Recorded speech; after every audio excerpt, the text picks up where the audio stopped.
Pwede pa kayang tanggapin yung mga expired na Sodexo Premium Pass? Tara, pag-usapan natin.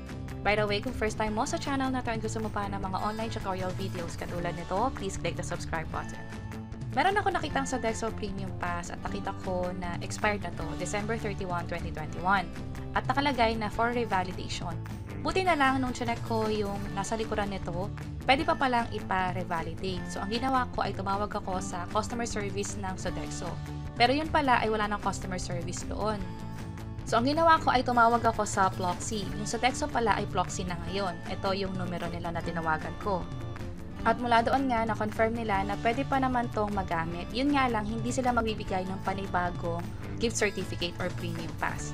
At hindi rin to pwedeng gamitin. Instead, i-convert na to to credits or parang points sa Ploxy app. Ito yon na pwedeng magamit, pambili. Ibig sabihin, mag-i-scan lang tayo.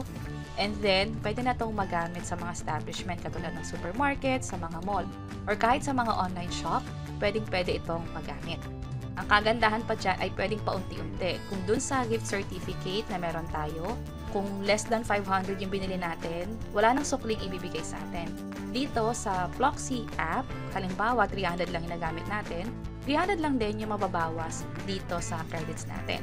So again, itong gift certificate ay i-convert to 500 credits dito sa Ploxy app at pwede nang magamit na pambili. Mapa-online man yan or sa mga physical store katulad ng sa mall or sa supermarket. Pero bago nila ma-convert yon, kailangan mo munang isurrender yung gift certificate na katulad nito. At para ma-surrender yon, binigay nila sa akin yung proseso na kailangan pumunta sa mismong opisina nila or pwede rin naman itong ipag-grab or ipalala move. Pero kailangan mo na siyang i-coordinate doon sa mag-a-assist sa Ploxy office. Sa akin, ganito yung binigay nilang instruction.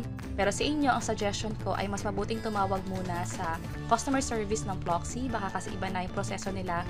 Possible, iba na rin yung opisinang pwedeng pagbigyan ng actual na gift certificate.